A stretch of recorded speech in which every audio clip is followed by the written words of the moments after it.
जय श्री राम दोस्तों। आज हम धार्मिक व्रतों से किस प्रकार हम निरोगी रह सकते हैं, स्वस्थ रह सकते हैं, इसके बारे में बात करेंगे। धार्मिक व्रतों से आरोग्य की प्राप्ति। यदि आज हम भारतीय समाज की ओर दृष्टि डालें तो एक बात स्पष्ट रूप से दिखाई देती है कि हमारा समाज पाश्चात्य संस्कृति से इतना प्रभावित हो गया है, इतना ग्रस्त हो गया है कि वह अपनी स्वयं की पहचान ही भूल गया है। वह अपने धार्मिक व्रतों को हेय दृष्टि से निहारता है। यदि कोई व्यक्ति ऐसे लोगों को इन्हें आचरण में लाने की सलाह देने का प्रयास करता है तो वे उल्टा प्रश्न करते हैं, कहते हैं कि धार्मिक व्रतों के पीछे कोई वैज्ञानिक आधार या सिद्धांत है क्या? इनके पालन से कोई लाभ है क्या? ऐसे न जाने कितने प्रश्नों की बौछार करके वे स्वयं तो भ्रमित रहते ही हैं, दुर्बल आस्था वालों को भी डिगा देते हैं। आजकल की छोटी छोटी बस्तियों, कस्बों, गांवों, शहरों और बड़े बड़े नगरों में निवास करने वालों की ओर निगाह डालें तो परिणाम अपने आप सामने आता है। जरा सी छींक आने, थोड़ा सा ज्वर होने तथा सर्दी खांसी से पीड़ित होने पर लोग डॉक्टर की शरण में जाते हैं। तुरंत अनेक तरह की जांच करवाने की सलाह मिलती है और रिपोर्ट देखकर फिर डॉक्टर इलाज करते हैं। बड़े बड़े शहरों, नगरों में नर्सिंग होम और विशालकाय हॉस्पिटलों की श्रृंखलाएं फैल रही हैं। आज के युग में कैंसर, ब्लड प्रेशर, मधुमेह, गठिया आदि रोगों से अधिकांश व्यक्ति पीड़ित हैं।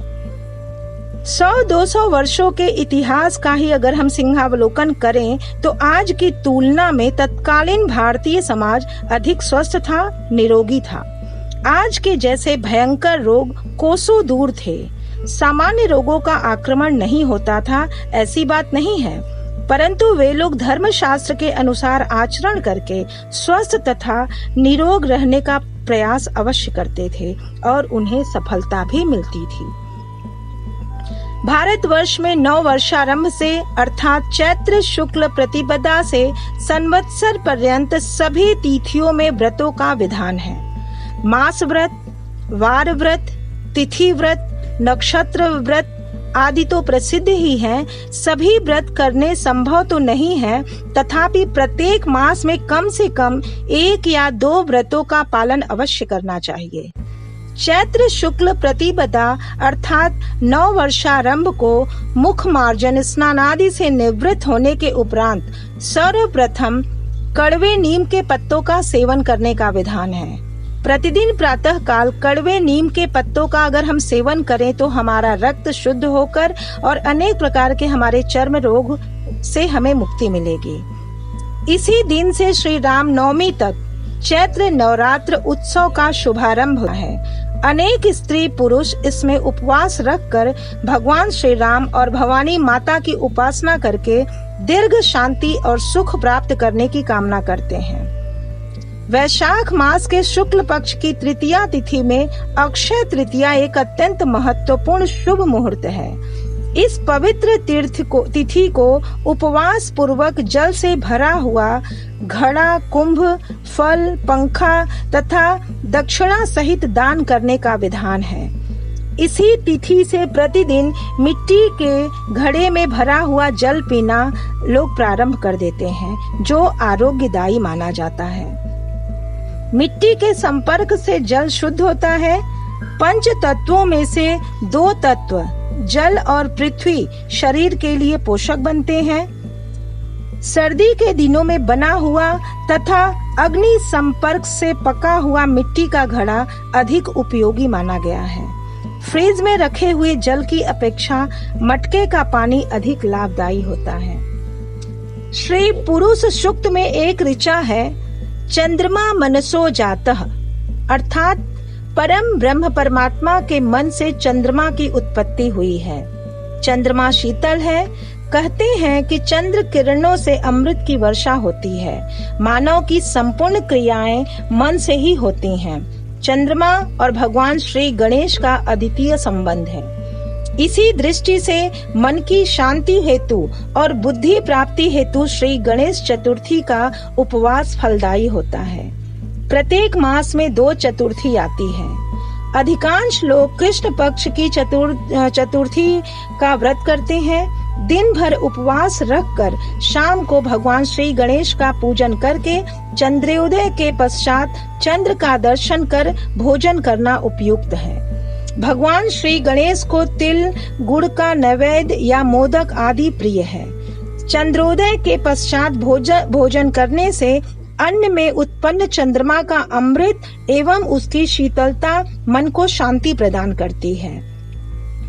धार्मिक व्रतों में एकादशी, प्रदोष और शिवरात्रि, श्री कृष्ण जन्माष्टमी, श्री रामनवमी आदि का विशेष महत्व है।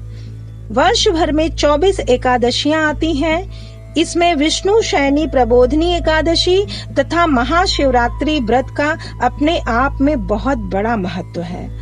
यद्यपि साल भर धार्मिक व्रतों का अपार भंडार है, तथापि चातुर्मास व्रतों के पालन का आरोग्य प्राप्ति की दृष्टि से अनोखा एवं अद्वितीय महत्व माना गया है। यदि हम चातुर्मास में धार्मिक व्रतों का सही पालन करें तो आरोग्य प्राप्ति के साथ साथ आध्यात्मिक शांति भी हमें प्राप्त होगी। चातुर्मास में वात पित्त प्रकोपक साग सब्जियों का त्याग करना श्रेयस्कर होता है। साथ ही एक समय हल्का भोजन करना चाहिए। एक कहावत है, वैधानाम शारदी माता पिता च कुसुमाकारः, अर्थात चिकित्सकों के लिए शरद ऋतु लाभकारी है। यह एक माता की भांति वैद्य लोगों की परवरिश करती है, तो बसंत ऋतु एक पिता की तरह उनका पालन पोषण करता है। दोनों ऋतुएं अपना प्रभाव मानव के स्वास्थ्य पर डालती हैं। अधिकांश व्यक्ति इन दो ऋतुओं के आगमन के साथ साथ ज्वर, मलेरिया, पीलिया आदि रोगों से पीड़ित होते हैं। इन रोगों से बचने का घरेलू सामान्य उपाय धार्मिक व्रतों का आचरण कर अपने खान पान पर विशेष ध्यान देना चाहिए तथा ईश्वर की आराधना करनी चाहिए। इससे शरीर निरोग तो रहता ही है, आध्यात्मिक लाभ भी हमें प्राप्त होता है। दोस्तों, आरोग्य की दृष्टि से सप्ताह में कम से कम एक दिन उपवास करके उस दिन से संबंधित देवता की आराधना, पूजा अर्चना करना पुण्यदायक है। सोमवार भगवान शंकर के लिए, गुरुवार भगवान दत्तात्रेय विष्णु भगवान के लिए, शुक्रवार या मंगलवार माता भवानी के हेतु, शनिवार श्री हनुमान एवं शनि देव की आराधना हेतु व्रत किया जाता है। सोमवार को शाम के समय भगवान शंकर की पूजा अर्चना करके भोजन करना उपयोगी होता है। अन्य दिन जैसे रविवार और बुधवार को मध्याह्न के पश्चात एक समय भोजन करना चाहिए। सामान्यतः दूध, फल, साबूदाना, सिंघाड़ा, मखाना आदि सात्विक, सुपाच्य और हल्के पदार्थों का सेवन करना अत्यंत लाभकारी है। संभव हो तो पूर्ण रूप से निराहार एवं निर्जल व्रत करना चाहिए, लेकिन अगर आप स्वस्थ हो तो ये करना चाहिए।